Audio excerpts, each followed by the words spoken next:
dɔgɔtɔrɔw ka bɔ Bamako faba kɔnɔ ni ka taa togodaw la ka taa sanw kɛ yen nɔ walasa dugudenw olu ka kɛnɛya bɛ se ka sabati togoya min na bi an n'u bɛna jɛ ka nin masala ɲini kɛ an bɛna kuma galamani tɛ mun la u ka u tɔgɔ n'u jamu fɔ an ɲɛna n kiniya fan fɛ n balimakɛ bɛ se ka kɛ to ka i tɔgɔ ni jamu fɔ an ye. An foli bɛ an lajɛbaga bɛɛ ne tɔgɔ Dr Alpha Touré donc ne kun ye n ka thèse ta Kita ne kun bɛ Sandianbugu ani Djidian mais n sigiyɔrɔ kun ye Sandianbugu. Ok, n ci an ka weleli jaabili la bi kana an ka plateau kan an ka maa welelen filanan ale fana bɛna tɔgɔ n'a jamu fɔ i bɛ se ka kɛ to k'i tɔgɔ ni jamu fɔ. Foli bɛ an lajɛbaga bɛɛ lajɛlen ne tɔgɔ ye Jinɛ Musa Kante. Ne kun ye n ka doctorat baaraw la Kasaro. Ok, i ce an ka weleli jaabili la an ka maa welelen sabanan i fana bɛ se ka kɛ to ka i tɔgɔ ni jamu fɔ an n'a filɛbagaw ɲɛna. N foli bɛ an filɛbaga bɛɛ lajɛlen ne tɔgɔ Dr Minanba Dunbiya ne kun Dar Salam. Ok, i ce an ka weleli jaabili la kana an ka maa welelen na balimakɛ i fana bɛ se ka kɛ to ka i tɔgɔ ni jamu fɔ an ɲɛna. Ne tɔgɔ Dr Abdul Karim Diallo ne tun bɛ Mambiri. Ok, i ce an ka weleli jaabili la kana an ka plateau kan o kɔfɛ an ka maa welelen duurunan i bɛ se ka kɛ to ka i tɔgɔ ni jamu fɔ an n'a filɛbagaw ɲɛna. Ne tɔgɔ Mahamadu Mahim Kulibali, médecin généraliste. Ni ka dɔgɔtɔrɔya kuncɛli baaraw kɛ Balenko. Ok, i ce an ka weleli jaabili la ka na plateau in kan bi ani ninnu de bɛna jaabi ka masala walasa ni ka ɲɛfɔli kɛ aw ye u ka baaraw bolila bolicogoya minnu na u ye gɛlɛya minnu sɔrɔ u ye nɔgɔya minnu sɔrɔ fo ka taa se o n'a ɲɔgɔnna caman ma. An ka ɲininkali fɔlɔ bɛna tengu Dr Alifa la. Dr Alifa, i kun da magara la i ka waleyaw baaraw bɛɛ lajɛlen kɛra Kita sigida min na yalima i bɛ se ka ɲɛfɔli kɛ an ye aw taga wagati fo kana se aw seginni ma a ko kɛra cogo di i ka sigida la Kita e kun bɛ Kita faba de kɔnɔ wa ou bien e kun bɛ a dugu jumɛn na? D'accord. Bon, Anche, merci pour la question. Bon, nous entrons à Kita le 2 juin 2022. Donc, en formation donc Bamako yan fɔlɔ ka fara an ye dɔnniya ɲini minnu kɛ médecine kalan yɛrɛ kɔnɔna na. Donc kɔfɛ an ye formation dɔw kɛ o formation bɛ taga enquête kɛcogo kan terrain kan. Donc k'an dege enquête kɛcogo la ani dugukɔnɔ mɔgɔw bɛ se ka baara kɛ cogo min na ka ɲɛ. Donc o kɔfɛ le 2 juin an bɛɛ taara Kita. Donc ne déployé kun bɛ n y'a fɔ cogo min na Sandianbugu. Comme an bɛɛ kun tila-tilalen don R2 R2 santé an b'a fɔ cogo min na CESCOM fila de ni ɲɔgɔn cɛ. Donc mais ne kun bɛ Sandianbugu ani Djidian de kun bɛ ne ka baara kɔnɔna na mais n kun sigilen bɛ Sandianbugu yɛrɛ de. Ok, maintenant k'i to Sandianbugu yalima Sandianbugu CESCOM i ka baara kun bɛ kɛ kɛcogo jumɛn na hali i ni jamanadenw ni ɲɔgɔn cɛ yanni o cɛ an bɛ aw ladɔnniya k'a fɔ ko ni aw bɛ fɛ ka aw sen don jamukan in na aw bɛ se ka weleli kɛ nɛgɛjuru sira fɛ ni o de bɛ tali kɛ 93 91 68 92 o ye an ka nɛgɛjuru sira ye n'a bɛ fɛ ka ɲininkali kɛ walima ni aw bɛ fɛ ka aw hakilinaw di ka ɲɛsin jamukan in ma i bɛ se ka ɲɛfɔli kɛ an ye baaraɲɔgɔnya kɛra cogo jumɛn na yen sigida la. Donc an ka baara yɛrɛ bɛnnen kun bɛ muso kɔnɔmaw de ma an taga kunba yɛrɛ kun y'olu de mais comme an y'a fɔ cogo min na an bɛ bɔ comme médecin généraliste n'i y'a fɔ ko médecin généraliste o kɔrɔ de ye ka kɛnɛya bɛ se ka ɲɛsin bɛɛ ma. Donc mais an ka baara kuncɛli diplôme ɲini kun bɛnnen bɛ muso kɔnɔmaw de ma kɛrɛnkɛrɛnnenya na ka u dɛmɛ ka peseli kɛ ka ɲɛ. Donc ani ni tɔɔrɔya minnu sɔrɔ kɔnɔmaya kɔnɔna na u bɛ se ka dɛmɛ k'o ɲɛnabɔ cogo min na ani u n'u jiginna fɛnɛ. Donc ni gɛlɛya minnu sɔrɔ o kɔnɔna fɛnɛ na k'u dɛmɛ k'o ɲɛnabɔ. Donc an kun taalen b'o kɔnɔna de la. Bon baara ɲɔgɔnya kɔnɔna bon ne kɔni bɛ se k'a fɔ ne ka baara kɔnɔna na baara gɛlɛya bɛ baara o baara gɛlɛya bɛ sɔrɔ a la mais an bɛ se k'a fɔ a fanba bɛɛ la ma gɛlɛya camanba sɔrɔ ani dugudenw yɛrɛ ni ɲɔgɔn cɛ ou bien ani an baara kɛɲɔgɔnw yɛrɛ ni ɲɔgɔn cɛ donc nin yɛrɛ y'a yɔrɔ ye n bɛ se ka foli di CESCOM ye CESCOM mɔgɔw ma donc tiɲɛna ne ma se ka gɛlɛya caman sɔrɔ baara kɛɲɔgɔnya la ne ni ɲɔgɔn cɛ ou bien ni dugudenw ni ɲɔgɔn cɛ. CPN kɔfɛ est ce que aw kun bɛ baara wɛrɛw kɛ parce que n'i y'a faamuya aw de kun bɛ yen nɔ i n'a fɔ dɔgɔtɔrɔba o CESCOM ninnu na yalima ni ka sɔrɔ CPN tɛ baara wɛrɛ jumɛn bɛ yen nɔ aw ka baara kun bɛ ɲɛsin fɛn min ma. Donc an tagalen n'i y'a mɛn bon CESCOM généralement ni CESCOM ta surtout wulakɔnɔ CESCOM i bɛ taa sɔrɔ médecin tɛ yen donc généralement infirmier ani sage-femme ani infirmière obstétricienne de bɛ yen bon an kun tagali kun fanba ye k'u dɛmɛ baara in kɔnɔna na donc ka nɔgɔya caman lase donc an kun b'u dɛmɛ peseli la an kun bɛ peseli kɛ an bɛ lajigini kɛ donc an bɛ consultation générale kɛ donc an bɛ denyɛrɛninw fɛnɛ lajɛ ni denyɛrɛninw banana an kun b'o kɛ donc normalement dɔgɔtɔrɔ kan ka baara o baara kɛ CESCOM kɔnɔna na dɔgɔtɔrɔso kɔnɔna na an kun bɛ nin baara in bɛɛ kɛ an ka dɔnniya kɔnɔna na donc n'an y'a ye k'a fɔ minnu tɛ se ka kɛ CESCOM na i b'a ye an b'u latɛmɛ ka taa kita dɔgɔtɔrɔsoba la donc parce que CESCOM ninnu bɛɛ pratiquement bɛɛ kun ye CESCOM ruraliw de fo fila olu de kun bɛ kita faba yɛrɛ kɔnɔna na sinon a bɛɛ kun ye wulakɔnɔ CESCOM de. Ok maintenant n'a y'a ye k'a fɔ ko min gɛlɛyara aw ma n'a bɛ fɛ ka olu référer ka taga dɔgɔtɔrɔsoba la aw kun b'a di aw dɔgɔtɔrɔ ɲɔgɔn dɔw ma ka taa walima aw yɛrɛ de kun bɛ da u kan wali aw kun b'a kɛ kɛcogo jumɛn na. Bon o ɲininkali la ni i ye kita district sanitaire ta kita district sanitaire la CESCOM 40 ni kɔ ɲɔgɔnna de b'a kɔnɔna na 43 44 ɲɔgɔnna de b'a kɔnɔna na donc ni gɛlɛya kun y'an sɔrɔ généralement surtout musokɔnɔmaw ta fan fɛ an kun bɛ ambulance de wele ambulance kun bɛ bɔ dɔgɔtɔrɔsoba de la ka na musokɔnɔma nɔfɛ an ka dɔgɔtɔrɔso ninnu na. Ok o faamuyara an bɛ tila ka segin an ka ɲininkali filanan min na ten Dr Kante yalima i bɛ se ka ɲɛfɔli kɛ an ye e fɛnɛ ka sigida la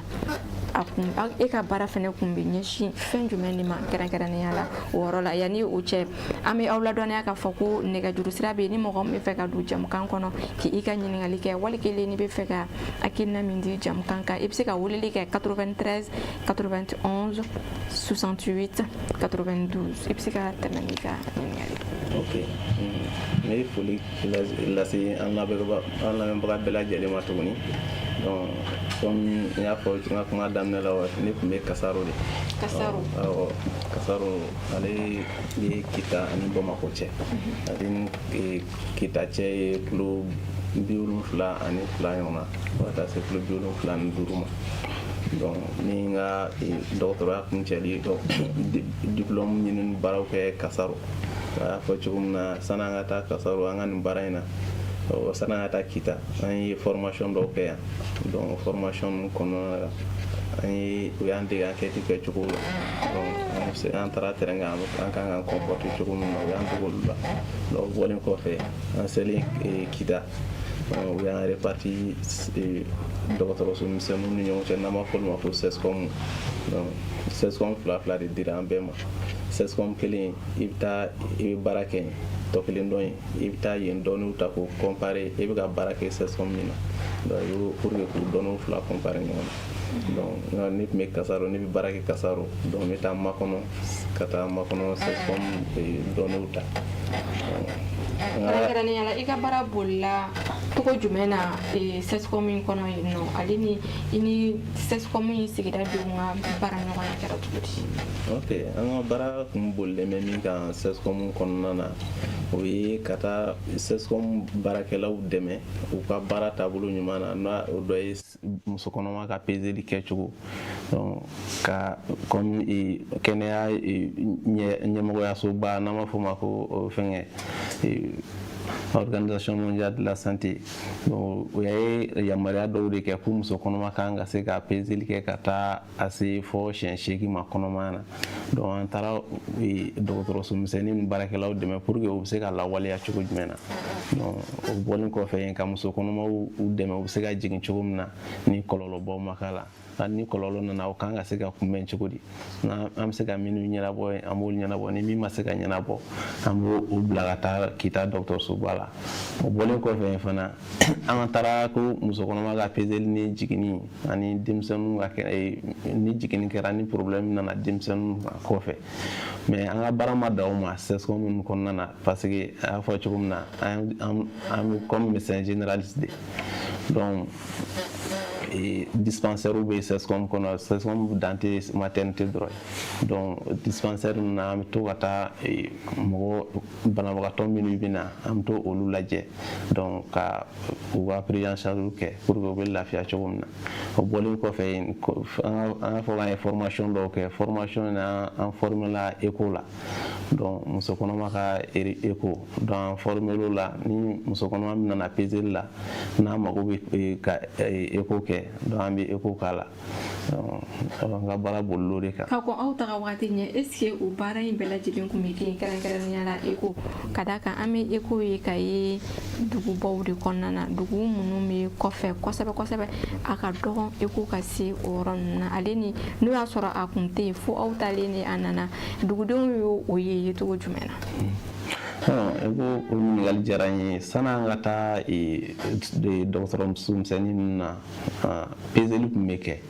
mais fɛn min ye ECHO ye ECHO tun tɛ yen an talen an taara projet min kɔnɔna na o ye appareil échographique di donc an degela muso kɔnɔma ka ECHO kɛcogo la donc an talen an bɛ muso kɔnɔmaw ka ECHO kɛ vraiment ECHO in talen a diyara dugudenw ye kosɛbɛ kosɛbɛ a diyar'u ye yɛrɛ yɛrɛ de parce que ko taa peseli kɛ a tɔ ka jɛ de kun don n'o ko muso kɔnɔma ka peseli kɛ k'a ban ECHO tɛ kɛ foyi tɛ kɛ an bɛ se k'a fɔ a tɔ ka jɛ don an talen an tun b'o baara ninnu bɛɛ kɛ fɔ yɔrɔ dɔw la o dugudenw yɛrɛ bɔra ka fête organiser ko u ye appareil échographique sɔrɔ o nisɔndiya kojugu ni ECHO yeli o b'a jira k'a fɔ ko ECHO tali o sigida in na a nafa bonyana kosɛbɛ ka ɲɛsin dugudenw ma a nafa bonyana kosɛbɛ n t'a dɔn ni dugudenw yɛrɛ bɛ sɔrɔ olu de bɛ se ka nafa hakɛ bɛ s'u ma sinon vraiment a nafa bonyana kosɛbɛ kosɛbɛ u ka fɛngɛ prise en charge la parce que prise en charge dɔw bɛ yen ni i ma ECHO kɛ olu ɲɛdɔn man di teliya la parce que ni i b'olu ɲɛdɔn o b'a sɔrɔ a ye tiɲɛni kɛ kaban donc ni i ye ECHO kɛ teliya la n'a ɲɛdɔnna fɛɛrɛ bɛ sɔrɔ a la san'a ka se tiɲɛni ma voilà donc i ni ce i ka nin kunnafoni ninnu na o de b'an sɛnsɛn ka se an ka mawulelen sabanan ma ni o de ye docteur Minanba ye yalima docteur Minanba i bɛ se ka ɲɛfɔli kɛ an ye e kun bɛ sigida min na e ka baaraɲɔgɔnya kɛra cogo di ka d'a kan i tɔɲɔgɔnw y'a jira k'a fɔ aw ka baara kɔni bɛ ɲɛsin médecin kan ka fɛn o fɛn kɛ aw kun b'o bɛɛ lajɛlen kɛ o sigida in na maintenant aw yɛrɛ ni dugudenw cɛla kun bɛ cogo di baara in kɔnɔ i ka sigida la. D'accord, n b'i fo i ka ɲininkali in na i ka ɲininkali in diyara n ye kosɛbɛ donc sani an don kuma kɔnɔ n bɛ foli bila professeur Tikite ma Ibrahima Tikite ale yɛrɛ sababu an sera kita yɛrɛ kan ka taa an ka thèse tali kɛ donc an tali hukumu kɔnɔna la an tun bɛ baara caman kɛ mais baara fanba tun ye peseli ye ani arajo kɛli muso kɔnɔmaw la donc k'u dɛmɛ peseli la ka peseli matarafa ka ɲa fo k'a dafa fo ka taa se jiginni ma ka jiginni kɛ hɛrɛ kɔnɔna la ka denw fana sɔrɔ hɛrɛ kɔnɔna la donc o tɛmɛnen kɔfɛ fana an bɛ arajo fana kɛ muso kɔnɔmaw la bibi bɛɛ b'a dɔn arajo kɔni wari bɔ b'a la mais an bɛ arajo kɛ fufalaki peseli kɔnɔna la fo ka taa peseli ban arajo bɛ kɛ muso kɔnɔma na o na peseli la an bɛ arajo k'a la fufalaki fo ka taa se jiginni ma donc o tɛmɛnen kɔfɛ fana baara fana bɛ kɛ CSCOM kɔnɔna la an ma baara bɛɛ lajɛlen kɛ donc ka daminɛ mɔgɔ wɛrɛ lajɛlen ma mun tɛ muso kɔnɔma an m'olu bɛɛ lajɛ mais k'a fɔ ne ka CSCOM kɔnɔna la dɔgɔtɔrɔ tun bɛ yen ka kɔrɔ parce que ne tun bɛ duguba kɔnɔ o b'a jira e taara fara mɔgɔ dɔ de ne taara fara mɔgɔ dɔ kan ne taara sɔrɔ dɔgɔtɔrɔ dɔ bɛ mun ye n kɔrɔ ye n ka foli b'a ye nin yɔrɔ la docteur Honoré Karo ka fara sage-femme maîtresse fana kan ale tun ye sage-femme ale fana tun b'an dɛmɛ kosɛbɛ baara in kɔnɔna la donc dugudenw fana tun lawasara parce que le fait que arajo tun bɛ n ka kɔrɔ mais an arajo taara ka arajo kɛ fufalaki ye ka wari bɔ dugumɔgɔw ma donc o diyar'u ye kosɛbɛ ani ka baara fɛnɛ kɛli fɛnɛ kun ka d'u ye kosɛbɛ hali nalen yan da i b'a kuma caman mɔgɔ caman ma ka wuli n'a sɔrɔ n bɛ ka sigi n tɛna sigi ok an bɛ tila ka segin ka na ni o ɲininkali ye n'o y'a sɔrɔ i bɛ sigi ou bien n'a sɔrɔ la n'i tɛ fɛ ka sigi ok o la docteur Jalo e bɛ se ka ɲɛfɔli kɛ an ye e fɛnɛ tun bɛ kita marabolo min na i ka baara tun bɛ kɛ kɛcogo jumɛn na. I ka ɲininkali diyara n ye hali bi n tɔɲɔgɔn y'a fɔ cogoya min na n bɛ se ka fɛn min fara a kan ne tun bɛ dugu min na o dugu tɔgɔ Mabiri o ni Kita cɛ kilo 42 gidɔrɔn tun tɛ yen accès tun ka gɛlɛn an taalen o kɛra sababu ɲuman caman ye tɔɲɔgɔn y'a fɔ cogoya min na an taara ni écho machine ye en même temps ani jelita minɛnw dɔ fana taara o jelita minɛnw tun bɛ kɛ sababu ye ka muso kɔnɔma ka jeli hakɛ lajɛ ni jeliko t'a la o kɔfɛ fana k'a lajɛ fana fɛn min ye sumaya bana ye fana ka se k'o diagnostic kɛ donc an tun taara n'o jelita minɛnw ye k'a fara écho kan en plus de ça o y'a fɔ cogoya min na formation min fana kɛra an kunna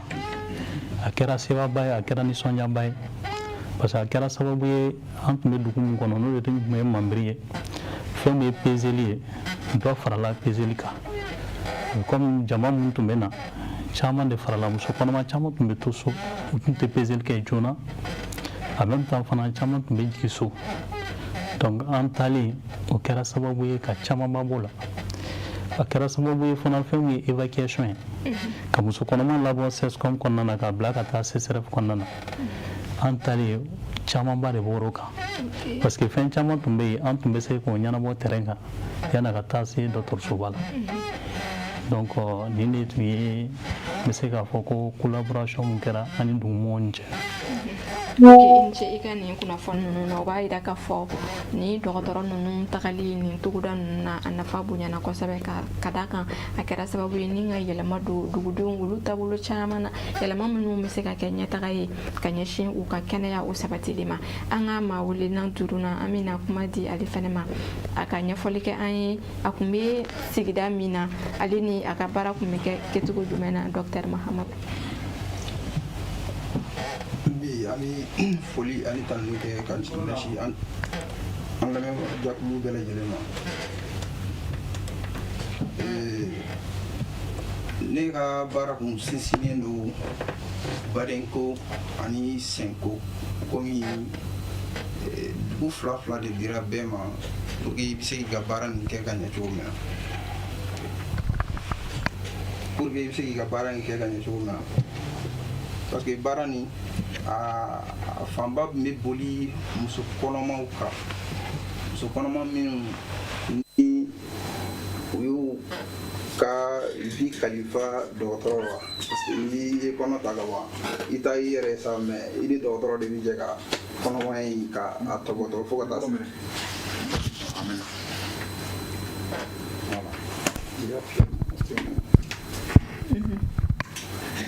i ni muso kɔnɔma de bɛ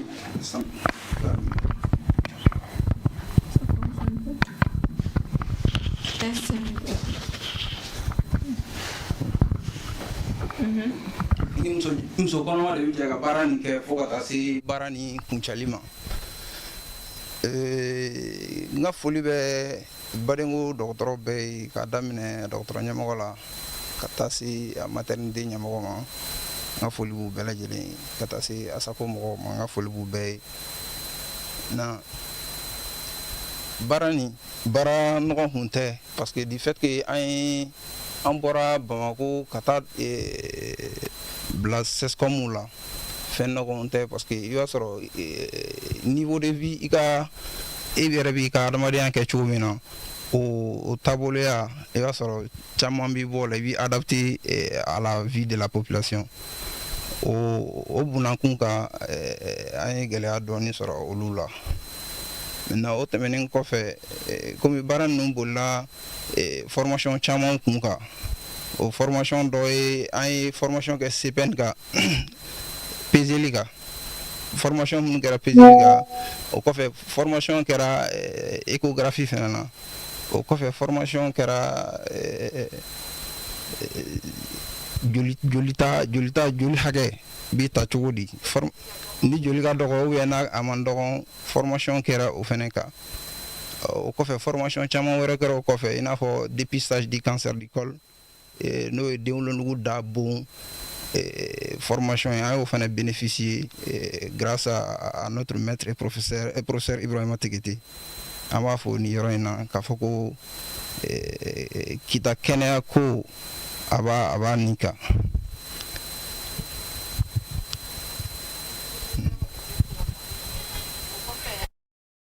kuma galamani tɛmɛ Dr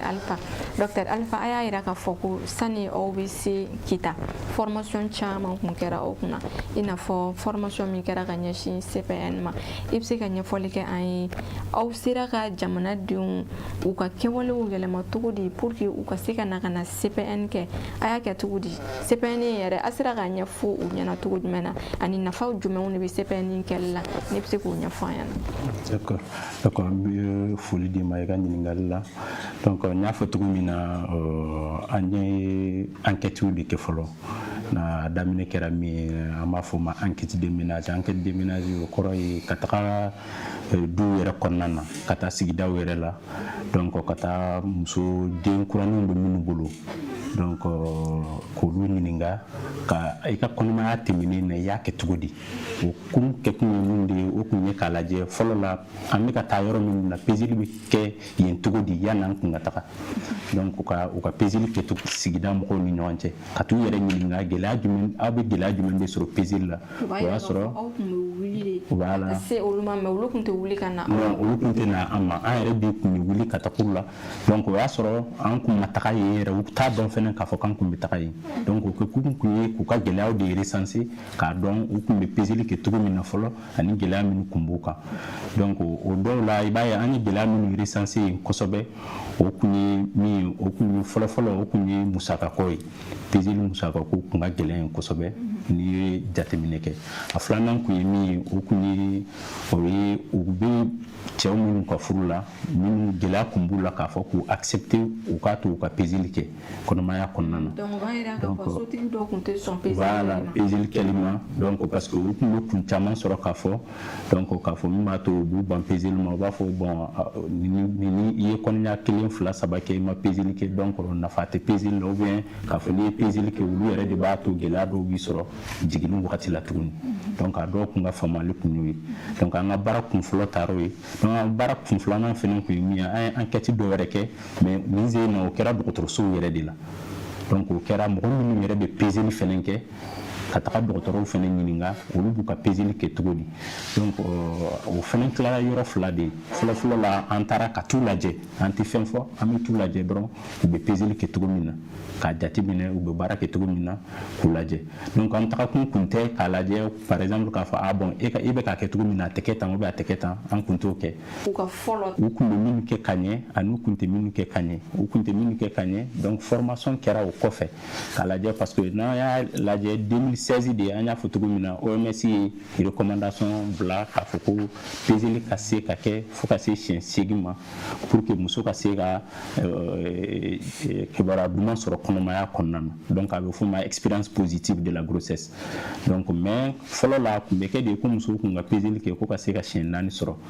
donc mais an y'a ye k'a fɔ 2016 an taara yen wagati min 2022 mais o y'a sɔrɔ o kun ma implanter kita togoda CESCOM la halisa o kun bɛ ka continuer ni kɔrɔlen in de i b'a sɔrɔ dɔw kun bɛ peseli daminɛ wagati min o y'a sɔrɔ kɔnɔmaya yɛrɛ ye kalo 6 kalo 7 sɔrɔ donc olu yɛrɛ bolo k'a fɔ peseli man kan ka kɛ ni kɔnɔ ma taa ɲɛ kosɛbɛ donc alors que OMS ka recommandation kura ninnu na fɔra ko muso ka peseli kelen kɛ au moins yanni kɔnɔ ka kalo 3 sɔrɔ donc recommandation 600 recommandation y'o de fɔ ko peseli fɔlɔ ka kɛ yanni muso ka kalo 3 sɔrɔ donc an ye formation k'o kɔfɛ k'a lajɛ ka gɛlɛya minnu bɛ yen k'o gɛlɛyaw recenser bon peseli OMS ni recommandation kura ninnu de kɛ an kan ka peseli kɛ tan de donc o formation kɛra DTC n'o ye dɔgɔtɔrɔso ninnu ɲɛmɔgɔw ye ani maternité mɔgɔ minnu bɛ baara kɛ maternité la u bɛɛ de welela ka n'a kita an y'a fɔ cogo min na ça concerne 20 SESCOM. Donc, 20 SESCOM est responsable des maternités, et DTC ou BDW la kana formation tout coup. Kala je les recommandations pour avoir des fois, les kanga ketande, les kanga ketande. Donc, il y a sur la SESCOM de Rakuna, ou comme les dont ira des cas bi. Pezeli beke tene abeke araba abeke juma donc don do fene na teke ube bita soro ni pezeli damine na san midi bana se dron ambabla donc ni mo wore na no kofe olu be la segin ka fo pezeli bana donc pezeli kum teka dongo voilà aw tagali aw kum ba ke o ketu la ba aw ta kum ke dongo do voilà donc yoro do la kum teke dongo il va y c'est comme chaman de kumbia konteke dungudu donc en plus era de fenen kumbala ka foni ni era insera bon peser be do mais antali anya fo recommandation courant nuna afora de muso bana taka wakati aka peser kake a faut de ma contact donc les contacts les 8 contacts le wakati na takara ka fo par exemple libita sur sando bi ils sont à 60 ou à 50 km de SESCOM donc au dobo libita sur ka moto bi tiensra là ou au dobo na sans par exemple bena lo do na nde fait pour que ko seka na CPNK donc le dobo na libita sur midi ou 13h sera mais nous on a ROR comme on combien de wakati be va sur la majorité d'entre nous même logés dans le SESCOM là-bas donc avec le SESCOM de là voilà non on combien de retour sur la des permanents donc nous tara wakati o mako be docteur la wakati mi donc ambe bo ko ka pezel ko wakati la be fo ma contact donc an ko baraketini voilà ok inche kan ni kuna fanno nuna anga nyini ngali flana ya noche amba awla don ya ka foko ne ga duru sira bla le noni mo gam me feka nyini ngali ke wali ke ni akil nabila kanya shi jam kay ma ipse ka wuli ke 93 91 68 92 docteur Kanté ipse ga bakuru bala ipse ka akil na jigin ke ana flebagawi CPN yere autokum ba ku yimi yere wala sa do be se ka bo de sa ya ni muso sa ya la ipse ka ni fole kay na fa jumeni ba kella ok ni fulla sa an flebaga bela jalema ni klara fulla si kasaro koma wol minu yim bismillah nan barain konnana togata si barain kuncelema ani kasaru dogotro su barake bago na fol buye ko sebe donc olu amul ga baranyo ko yakonnana magela chama soro nga barain konnana donc ya transfert ga baranke comme alani na fe chugumna ok ya fo chugumna pezeli na fa chama mbala pezeli na fa chama mbala na fa folo mi donc iga konoma kibaru ya muso konoma yere ni tara ndege dina iga konoma na kon a do mi kono warasi hake de mi chugudi de chewa musulu de nda chugobi chugudi donc we itna ke dina yola aflana mi bana do be ulu kanga sega kumme konoma konna na sani uka dankarke muso konoma na donc ulu be sega kumme pezeli konna na ado jime sumaya jugmamba ni tara pezeli la suma kumen fraxe din sabalo be obedima ayerga barain famba kunyu pour que muso konoma gase ko o soro au moins chien saba konoma konnana o doy me jil ko dessa jugmamba o kanga sega kumme konoma konnana ni be pezeli ke jil cha fraxe be to wadima ibata pour que ika kisi jil ko dessa ne ga juru sirala allo salam alaikum wa alaikum salam tipse ga gato ga to ni jam fanyana ne to kon fali Kanté mpali Kanté ne be ni ngalaki ala te docteur numa awo utunya ni nga u ka kumala u ya ko kuni gela em so kono mon so u ta u la bo ga docteur so la ka docteur so bala yala o kadara konna la u bi se u hakli be ala ka fo yi ko gelea do so min sira docteur so bala na kera ko yuma yu yere se warawa nu bi se ko lu jaga hal ni be se ga kelin fo anyaka ok afamna in ce ga wulilla na be fe ka wulili ke ka nyingali ke abse ka an wulili ne ka juru sira fa no de 93 91 68 92 professeur ka aw ladɔnniya k'a fɔ ani ni dɔgɔtɔrɔ ninnu de bɛ ka jaabi ka masala jamukan kan jamukan min ni ale babuse de bɛ tali kɛ denmansaw olu ni man ka to musokɛlɛ la wa den si fana man ka to musokɛlɛ fana na den ale ni kan ka to a kɛnɛma ba fana ale fana ka kɛnɛyaw bɛɛ lajɛlen kan ka sabati jiginni ale hukumu kɔnɔna na o de ye bi jamukan yɛrɛ babuse ye donc aw bɛ se ka ɲininkali min posera ni o de ye ni cunka ani balaka wuli mana na ni aw bɛ référencew kɛ ni ka olu bila ka taga yalima jumɛn de kɛra min ni ale kɛra wasa ye aw bolo aw ka évacuation kɔnɔ ni bɛ se ka o ɲininkali jaabi kuma bɛ e min bolo an bɛ wagati min na sisan. Ok, o ɲininkali diyara n ye. Donc i bɛ se k'a fɔ an ka ne tun bɛ kasaro gɛlɛya dɔw nana fɔ an ye u bila ka taa kita dɔgɔtɔrɔsoba la. Bari an ka muso ninnu bilali ka taa kita dɔgɔtɔrɔsoba la caman na ne yɛrɛ tun bɛ da o caman kan ka taa. Malgré dɔgɔtɔrɔ bɛ bɔ kita u ni ambulance bɛ bɔ kita kana ne yɛrɛ bɛ fara u kan ka taa n'u ye a dɔw la n'an sera yen ni min kan ka kɛ opération ye non an yɛrɛ b'an labɛn ka yɛlɛn an kita dɔgɔtɔrɔso ɲɛmɔgɔw fɛ ka yɛlɛn ka opération kɛ. O b'a yira k'a fɔ ko aw tɛ dan ka taga ni a ye dɔgɔtɔrɔsoba la mais n'aw sera yen fɛnɛ a kan ka kɛ kɛcogo min na fɛnɛ aw yɛrɛ de b'o baaraw bɛɛ lajɛlen. An yɛrɛ de b'o baaraw an b'u dɛmɛ o baara ninnu bɛɛ la. A dɔ ye min ye muso dɔ ka tin gɛlɛyara ne bolo n ye ambulance wele kita bari gɛlɛya min donna a la muso in wolonugu tun bɛ fɛ ka ci de donc ni wolonugu dun cira an den kuma tɛ yen la an bɛ ba de majɔrɔ o la sisan bari den bɛ kɛ yɔrɔ min na ni o cira den bɛ bɔ o kɔnɔ ka na kɔnɔbara kɔnɔ den bɛ se ka balo wolonugu dɔrɔn de kɔnɔ. O ye gɛlɛya o ye gɛlɛya an y'o dɔ sɔrɔ donc n dar'o kan ka taa an taalen kita dɔgɔtɔrɔsoba la alihamudulilayi an taara muso opéré la donc den ɲuman bɔra ba ɲuman bɔra. Ok i ni ce i ka nin kunnafoni ninnu na o kɔfɛ docteur Minanba e évacuation jumɛn de kɛ ni a tilala ka jaabi ɲuman di i ma aw selen yen nɔ i bɛ se k'i da don o la k'o fɔ an ye. Jaabi ɲininkali diyara n ye comme ne tun bɛ cogo min na ne tun bɛ n ka CSCOM na en même temps ne tun bɛ baara kɛ CSRF la parce que ne ka CSCOM tun bɛ duguba kɔnɔ a kun ka surun CSRF la donc là ne bɔra évacuation dɔ la CSRF la ka taa dugu misɛnnin dɔ la muso kɔnɔma dɔ tali la u tun y'a jira ko muso kɔnɔma nin kɛ den sɛgɛnna kɔnɔ den in bɛ fɛ ka to a la yɛrɛ donc ne taara o évacuation na mais n taara lajɛ n y'a ye ni den ka kibaruya lamɛn k'a lajɛ k'a fɔ den a bɛ nin na en même temps ninakili hakɛya fana ka ɲi n kɔni bɛ se ka jigin mais a ɲuman kɔni min ne nana nɔfɛ ne kan ka segin n'a ye donc ne ka baara tɔ kɛ donc o seginni kɔnɔna la san de nana san nana fo ka sira tunu sira yɛrɛ bɛɛ kɛra ji ye donc ambulance yɛrɛ balanna an dɛsɛra ka bɔ ambulance balanna yɛrɛ ji fo ji donna ambulance kɔnɔ an bɛ ambulance kɔnɔ ji b'a kɔnɔ donc ko laban cogo min na komi n y'a fɔ cogo min na muso kɔnɔma min don a tun y'a kɔnɔ fɔlɔ de déjà expérience bɛ na jiginni kɔnɔna la en même temps chauffeur fana bɛ d'an kan fana expérience dɔ fana b'ale fana la jiginni kɔnɔna la donc n y'o chauffeur kɛ wele o farala an kan an taara ni muso ye yiri kɔrɔ an ye muso ka lajiginni kɛ yen foyi ma muso sɔrɔ foyi ma den fana sɔrɔ. Tiɲɛ yɛrɛ la o kɛra jaabi ɲuman ko dan ye. Donc o tɛmɛnen fana kɔfɛ fana o don kelen fana la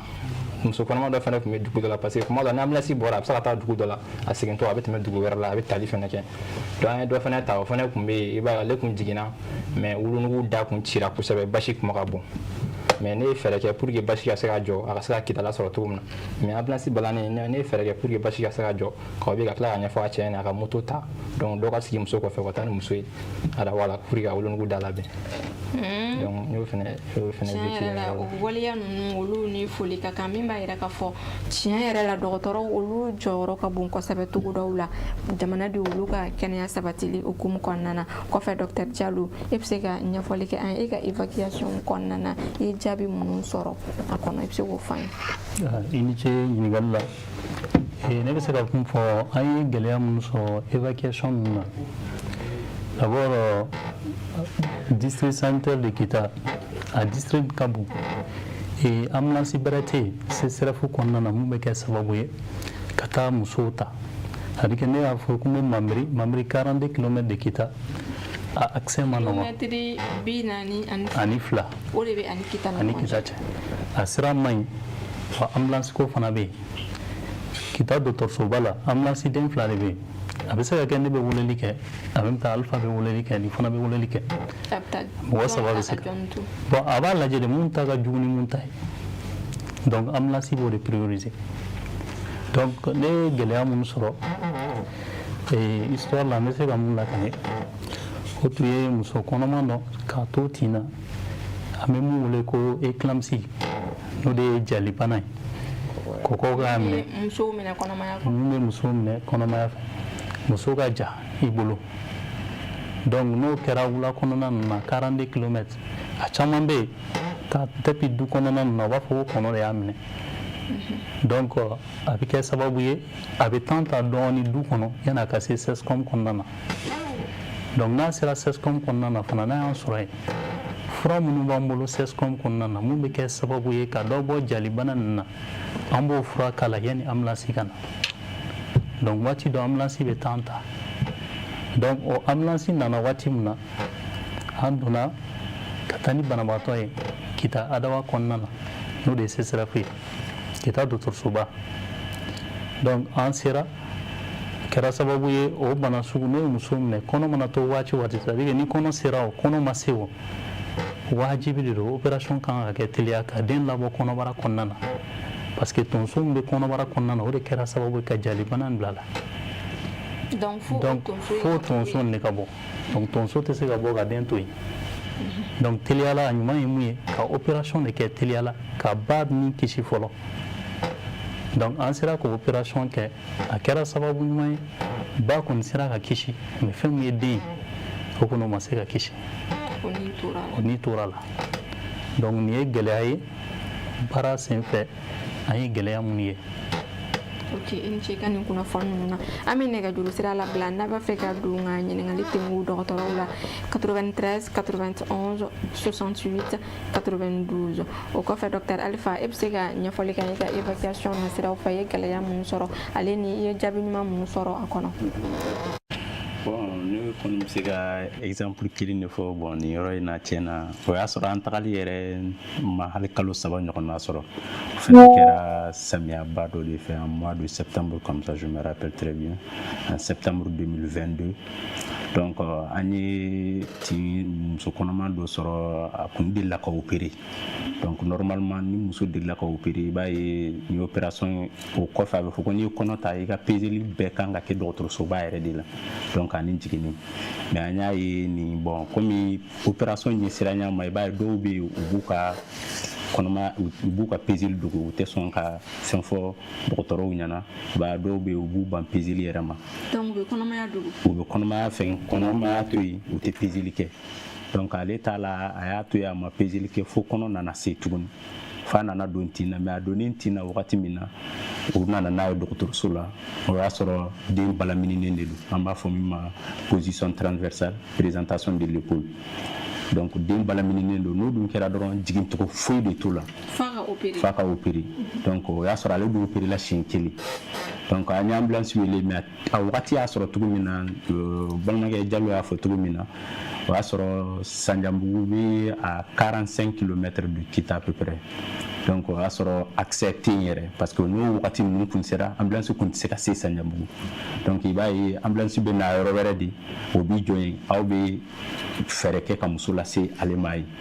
donc CESCOM ninnu bɛɛ pratiquement ambulance t'u si bolo donc a don na an ye muso don katakatani de kɔnɔ mais malheureusement a don fɛnɛ na tuguni o katakanitigi katakatani min tun bɛ dugu kɔnɔ yen essence kun t'o fɛnɛ o ko bon ne yɛrɛ de ka moto fɛnɛ kun jɔlen bɛ an ye ne ka moto essence de bɔ k'a kɛ katakatani kɔnɔ 2 heures du matin ne yɛrɛ ka tila ka su dugu tilan fɛ ne yɛrɛ ka tila ka da muso kan tuguni samiya fɛ a don na 20 km comme ça an ye min kɛ a ka ca ni 2 heures ye parce que a tɛ se ka bouger kosɛbɛ sira tɛ sɔn siraw man ɲi bon contraction bɛ muso kan a bɛ tin de la donc den balamininen don an kun sirannen don min ye kosɛbɛ o y'a ye ultrason daw ka ɲɔgɔn bila parce que o fana bɛ kɛ kɔlɔlɔ voilà parce que o bɛ kɛ kɔlɔlɔ n'o kɔni kɛra dɔrɔn o y'a ye ba yɛrɛ de ni bɛ se ka to a la donc den yɛrɛ tɛ jate o fɛ tuguni donc an taara n'a ye heureusement an taara ka taa muso don ambulance kɔnɔ a don donc an taara ka taga opération kɛra mais heureusement an y'a sɔrɔ wolonugu ma ɲɔgɔn bila den fɛnɛ bɔra ka ɲɛ mais hala yɛrɛ sigintɔ la tuguni an ye essence min fɛngɛ ja o 4 ni fɛnɛ bɛ ka essence bɔn cɛ an ka essence tilala ka banna sira la tuguni ouais muso kɔni sera n'a ye mais ba kisira mais an yɛrɛ kɔni sira dugu wɛrɛ de la tuguni fo dugu jɛlen an ka tila ka o kɔfɛ docteur Mahamadou yalima e bɛ se ka ɲɛfɔli kɛ an ye i ye gɛlɛya minnu sɔrɔ i ka évacuation na ale ni n'a sɔrɔ i ye jaabi ɲuman sɔrɔ i ka évacuation in kɔnɔna na. An ye gɛlɛya dɔw sɔrɔ évacuation na an ye gɛlɛya caman sɔrɔ komi n tɔɲɔgɔnw bɔra ka fɔ cogo min na parce que Kita ye district ye min n'a ka bon kosɛbɛ CESCOM bi 43 ka taa 44 na ambulance kurunin 2 yɔrɔ n'a fɔra ko ka évacuation kɛ o la kɔni o tɛ ko nɔgɔn ye hakili bɛ n ka gɛlɛya min na kosɛbɛ a waati y'a sɔrɔ ECHO natumani don novembre 2022 muso ni nana su fɛ ala y'a kɛ a nana ni basi bɔn de ye ani dimi tun b'a kan maintenant an y'a lajɛ k'a sɔrɔ a tɛ tin na an ye ECHO k'a la maintenant ECHO kɛli a la an hakili tora an ye bana min sigi sen kan k'a fɔ ko o bɛ a la n'o ye HRP hématome rétroplacentaire ni o ye bana ye bana min b'a la ni muso kɛlɛ fanba sababu ye ale ye an y'a sɔrɔ o bɛ muso la o yɔrɔ bɛɛ an ye wele kɛ Kita o y'a sɔrɔ ambulance bɛ déplacement na ala y'a kɛ ne bɛ dugu min na ani n'o ye Badengo ye ani CSRF ani Kita cɛ ye kilo 25 ka taa 30 Boyango la na an ye wele bila dugulamɔgɔw ma a y'a sɔrɔ mobili bɛ dugulamɔgɔ min bolo o nana ka na muso nin ta an taara ni muso in Adawa la directement a kɛra césarienne quand même l'enfant ne vivait pas puisque depuis au CESCOM an y'a lajɛ an y'a sɔrɔ den nin tɛ nin na ECHO la o la o kɔni na ba kɔni sera ka sauver k'a sɔrɔ a ma kɛ ni kɔlɔlɔ ye. Min b'a yira k'a fɔ ko gɛlɛyaw caman bɛ yen nɔ an ka togodaw la u mago bɛ gɛlɛya minnu ka se ka wuli ka bɔ u kan walasa u ka kɛnɛyaw bɛ se ka sabati ko ɲuman ka d'a kan hali ni dɔgɔtɔrɔ joli b'i bolo a bɛ se a ka baara la ni siraw man ɲi ou bien bolifɛn tɛ yen nɔ i n'a fɔ ambulance n'a ɲɔgɔnnaw a bɛ kɛ degunba ye ka d'a kan a yirala k'a fɔ Kita bɛɛ ambulance 2 dɔrɔn de bɛ yen nɔ ni dun y'a ta k'a lajɛ i b'a ye k'a fɔ dɔgɔtɔrɔso misɛnninw ka ca a bɛ taa fo 40 ani kɔ la donc wele-welekan o dalen don hali n'o y'a sɔrɔ ni baɲumankɛw bɛ yen nɔ minnu n'olu bɛ se ka dɛmɛ don walima jamana ɲɛmɔgɔw walima a mana kɛ dɛmɛ sugu o sugu ye walasa kɛnɛyaw olu ka se ka sabati ka d'a kan n'i ko kɛnɛya ka sabati o tɛ dɔgɔtɔrɔ dɔrɔn ye o ye an bɛɛ lajɛlen ni bɛɛ k'i bolo fara ɲɔgɔn kan walasa nɔgɔya bɛ se ka kɛ an ka kɛnɛya sabati ko ɲuman na cogoya min na o kɔfɛ docteur Alifa komi ye wagati korun na a bɛ se ka ɲɛfɔli kɛ an ye a y'a yira k'a fɔ aw jɔyɔrɔ bonyana kosɛbɛ jamanadenw olu ka kɛnɛya sabatili la kɛrɛnkɛrɛnnenya la hali n'o y'a sɔrɔ césarienne kan ka kɛ yalima jɔnw yɛrɛ ye aw bolo don pour que aw bɛ se ka se nin baara ninnu bɛɛ lajɛlen na fo ka taa se césarienne ale kɛli ma. Bon ni yɔrɔ in na an bɛ foli di Kita dɔgɔtɔrɔso ɲɛmɔgɔbaw ma k'a daminɛ médecin chef la fo ka se dɔgɔtɔrɔ minnu bɛ baara la yen donc an bɛ se k'a fɔ tiɲɛna o y'an dɛmɛ kosɛbɛ an bɛ taa wagati min na k'a daminɛ docteur Li la docteur Amadou Li donc o de y'an reçoit comme médecin gynécologue obstétricien donc o de an bolo don césarienne na ye donc kana docteur Moussa Doumbia docteur Kadiri Sanogo donc an ka nin yɔrɔ in na an ka foli bɛ sisan gynécologue 2 de b'an bolo yen sisan alhamdulillah n'o ye docteur Abdul Kasum Kayantawo ani docteur Fantamadi Keita donc olu de y'an dɛmɛ tiɲɛna k'an dege césarienne kɛli la ani intervention obstétricale fɛn o fɛn donc an bɛ se k'a fɔ alhamdulillah u y'an dege a bɛɛ kɛli la donc an bɛ foli lase nin yɔrɔ in na fɛnɛ sage-femme maîtresse bɛ yen donc madame Jawara Fatim donc ka sage-femme tɔw fɔ sage-femme caman bɛ yen donc an da tɛna se a bɛɛ tɔgɔ ma mais an ka foli b'u bɛɛ ye donc ani kita maternité baarakɛmɔgɔ bɛɛ. Ok, ince i ka nin kunnafoni na wagati korona an bɛna kumakan laban di aw ma sangani kunkurunin na kuma kana janya walasa an bɛ se ka jamukan in datugu Dr Kante i ka kumakan laban ye jumɛn? Ok, ne ka kumakan laban ye o ye foli dɔrɔn de ani ka laɲini dɔw kɛ baɲumankɛtɔn minnu bɛ k'an filɛ n fɛ ka laɲini dɔw k'u fɛ ani an ka Mali autorités fana donc an ka daminɛ laɲiniw na fɔlɔ o laɲini dɔ ye jumɛn ye u ka a essayer k'a lajɛ kita dɔgɔtɔrɔsoba o ye joliko manque bɛ kɛ musow la yen ka caya kita problème ba dɔ ye joliko ye donc u ka a fɛɛrɛ tigɛ ka banque de sang dɔ bila kita pour que joli bɛ kɛ permanemment cogo min na o bɔlen kɔfɛ o ye kita sécurité ko fana ye sécurité ko actuellement o bɛ ka muso kɔnɔmaw ka évacuation caman gɛlɛya caman bɛ bila retard la ka sababu kɛ évacuation ko ye n'i ko fana évacuation o ye ambulance ye o b'a fɛɛrɛ kɛ dɔ ka se ka fara ambulance kan CSRF la walima ka ambulance bila SESCOM ninnu kelen kelen bɛɛ la a ka gɛlɛn mais a bɛ se ka kɛ donc n b'a laɲini baɲumankɛtɔnw ani Mali autorités u ka essayer ka o fɛɛrɛ ninnu bila sen kan donc n ka kumakan laban o ye foli ye ka ɲɛsin kita dɔgɔtɔrɔsoba baarakɛlaw bɛɛ ma kɛrɛnkɛrɛnnenya maternité an ka ɲɛmɔgɔ n'o ye Abdul Kasim Kantao ani Tan Fatim sage-femme maîtresse ani Sanogo ani ka taa se Fanta Madi ma dɔgɔtɔrɔso baarakɛla bɛɛ lajɛlen sa. Ok, i ka nin kunnafoni ninnu na o kɔfɛ Dr Minaba e ka kumakan laban ye jumɛn ye? D'accord, ne ka kumakan laban tɛ dɔwɛrɛ ɲɛsinnen min bɛ muso kɔnɔmaw ma ani denmansaw ma ani leader religieux comme an ka diinɛ ɲɛmɔgɔw donc u ka fara an kan u ka fara dɔgɔtɔrɔw kan pour que ka mɔgɔw la kunnafoni peseli kan parce que i b'a ye muso kɔnɔma caman bɛ yen u tɛ peseli daminɛ u m'a faamuya peseli yɛrɛ nafa ye mun ye donc u ka fara an kan an ka peseli nafa ye fɔ muso kɔnɔmaw ye walasa peseli matarafa ka daminɛ kɔnɔmaya daminɛ fo ka taa se jiginni fana ma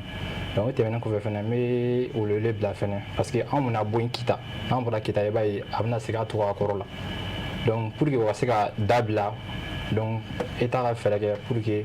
an minnu bɔlen filɛ nin an n'a ɲɔgɔnna caman donc u ka fɛɛrɛ tigɛ pour que an bɛ se ka segin yen cogo min na donc ka baara nin lawaleya fo ka taa se wagati jan ma. donc n'a fɔra ko ka segin ka taa e labɛnnen don ka segin ka taga. oui ne labɛnnen don seginni kan parce que ni ɲɛmɔgɔ an degera ɲɔgɔn na donc an ye ko caman kɛ en même temps an ka baara ɲɔgɔnya fana jago ye kosɛbɛ donc fana tali kɛra sababu ye ka kɛnɛya ka dabɔ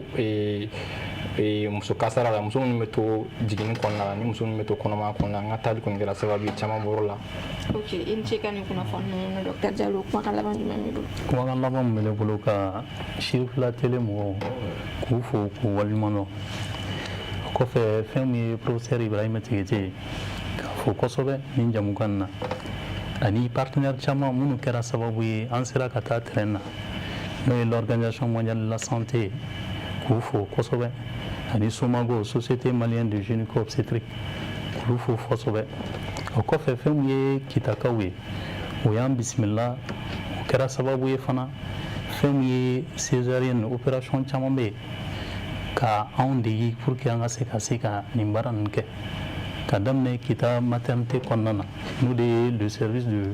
gynéco-obstétrique du CSRF a ɲɛmɔgɔ n'o de ye docteur Abdul Kasim Kantao k'a fɔ kosɛbɛ ani docteur Fanta Madi Keita ani docteur Kadiri Sanogo n'o kɛra sababu ɲuman ye k'an former ka ɲa an bɛ fɛn min ɲini fɛn min ye autorité ani des bons volontaires hali bi fɛn min ye les SESCOM les différents SESCOM au Mali il y a plusieurs SESCOM au Mali o k'a lajɛ hali bi fɛn min ye ka médecins k'u intégrer SESCOM kɔnɔna na o bɛ kɛ sababu ye ka fɛn caman bɔ surtout la mortalité maternelle la morbide naissance ni fɛn ninnu a bɛ caman bɔ a la o jɔyɔrɔba de bɛ yen o dɔgɔtɔrɔso ninnu kɔnɔna na donc o de ye ne ka kuma ye k'a lase tourisme ma. Ok. Fan ninnu na Dr Mahamadu i ka kuma laban ye jumɛn? Foli dalmi ka lasi lamɛnbaa jɛkulu bɛɛ lajɛlen ma ni ka ɲɛsin Sherifula TV ma hali bi an ka fara ɲɔgɔn kan pour que ka se ka kɔnɔmaya a ka se ka kɛ damu ye cogo min na parce que ka kɔnɔmaya kɛ damu ye o ye den ani ba o ɲuman bɛ se ka bɔ jubatɔso kɔnɔ cogo min na hɛrɛ ni baden na o de ye kɔnɔmaya kɛlen damu ye o de ye an ka laɲini belebeleba ye parce que an bɛ sira fɛn min ye o ye kɔnɔ taara ala k'an kisi den ɲuman ma bɔ ou ba ɲuman ma bɔ o tɛ an ka laɲini ye maintenant pour que o ka kɛ il faut que an ka fara ɲɔgɔn kan ka musow sensibiliser ka musokɔrɔbaw sensibiliser ka ɲɛfɔli kɛ u ye peseli nafa kan ani jiginni dɔgɔtɔrɔso la o nafa kan parce que muso caman bɛ i b'a sɔrɔ a dɔw bɛ peseli kɛ mais u bɛ taa jigin so n'o kɛra i b'a sɔrɔ e ye fɛn ɲuman daminɛ ka taa laban ni fɛn kolon ye n'o kɛra an bɛ ka siran min ɲɛ i b'a sɔrɔ caman tɛ bɔ o la parce que organisation mondiale y'a jira k'a fɔ ko jiginni muso kɛlɛ 50 kɛmɛ sara la i b'a sɔrɔ a bɛ sɔrɔ jiginni waatiw de kɔnɔna na ani jiginni kɔfɛ maintenant pour que an ka se ka kisi o ma il faut que an bɛɛ ka jɛ ka an fanga kɛ kelen ye ka sensibilisation kɛ kosɛbɛ kosɛbɛ sur ces points o kɔfɛ ka ɲini an ka baɲumankɛ fɛ ni o sera ka an dɛmɛ surtout au niveau du district Kita CSRF la ni pédiatrie sera ka dayɛlɛ service de pédiatrie avec néonatologiste docteur ça sera quand même bien parce que i b'a sɔrɔ morte naissance caman bɛ évacuation caman fana bɛ denmisɛnninw kun kan an mago bɛ denmisɛnnin dɔgɔtɔrɔw la pour que ka se ka surtout den saya ka se ka caman bɔ a la. An ka jamukan kɔni sera a kuncɛyɔrɔ la dakuruɲa kelen ka kuma laban. D'accord, bon dakuruɲa kelen foli bɛ Sherifula TV mɔgɔw ye olu de y'a to bi an kumakan bɛ se ka lamɛn fan bɛɛ fɛ bi donc o bɛɛ ye sensibilisation kɛli dɔ ye donc ne kɔni bɛ kumakan laban min o ye vraiment o ye système de référence ko ye Kita système de référence ka gɛlɛn Kita bi trop ka bɔ dɔgɔtɔrɔso fitinin na ka taa dɔgɔtɔrɔsoba la ou bien ka bɔ dɔgɔtɔrɔsoba la ka Bamakɔ yan yɛrɛ sɔrɔ o gɛlɛyaba bɛ Kita bi donc n'i y'an ka décès caman ta i bɛ taa sɔrɔ an ka décès fɛn o fɛn bɛ kɛ i bɛ taa sɔrɔ plus de 10 à 20% o bɛɛ bɛ kɛ i b'a ye u su de bɛ se dɔgɔtɔrɔso la ou bien u bɛ se heure 1 heure 2 u bɛ décédé donc o b'a yira voilà i bɛ sigi kɔ wagati jan kɛ pour que ka ambulance kɔnɔ parce que généralement CSCOM ninnu i bɛ ambulance wele de a bɛ bɔ CSRF la ka na CSCOM na o kɔfɛ ka muso ta ka bɔ CSCOM na ka taa n'a ye tuguni an dun b'a dɔn distance ka jan sira ka gɛlɛn mais n'a y'a sɔrɔ sisan ambulance bɛ yen indication bɛ posé yɔrɔ min na dɔrɔn muso bɛ taa ka taa n'a ye donc o bɛ caman bɔ gɛlɛya ninnu donc ne ka kumakan laban y'o ye. Ni ce i ka nin kunnafoni ninnu na ka aw ladɔnniya k'a fɔ bi an ka babusen kun bɛ tali kɛ denbaw ale ni denw yɛrɛ mɔgɔ si ni kana to jiginni senfɛ hakili la ne ni aw an bɛɛ lajɛlen ye faamuyali ko ɲuman sɔrɔ jamukan in na kɛrɛnkɛrɛnnenya la Kita ani an n'u kan dugu bɛɛ lajɛlen na ni jamukan in ye yirali kɛ an na ko caman na ne ni an filɛbagaw an ye fɛn minnu faamuya k'a ye k'a fɔ ko laɲini caman bɛ yen nɔ hali bi minnu n'u olu ma sabati Kita ani a marabolo bɛɛ lajɛlen na nin b'a jira k'a fɔ hali n'i ye dugu misɛnnin tɔw fana ta i bɛ taa sɔrɔ nin degun kelen o de fana bɛ sɔrɔ o yɔrɔ ninnu na ni min bɛ se ka dɛmɛ min kɛ an bɛɛ lajɛlen ka an bolo di ɲɔgɔn ma walasa dɔ bɛ se ka bɔ basaya ale ni densaya la ka d'a kan nin tɛ dɔgɔtɔrɔw dɔrɔn jɔyɔrɔ dɔrɔn ye aw ni ce aw ka ɲamadali la a k'an bɛn.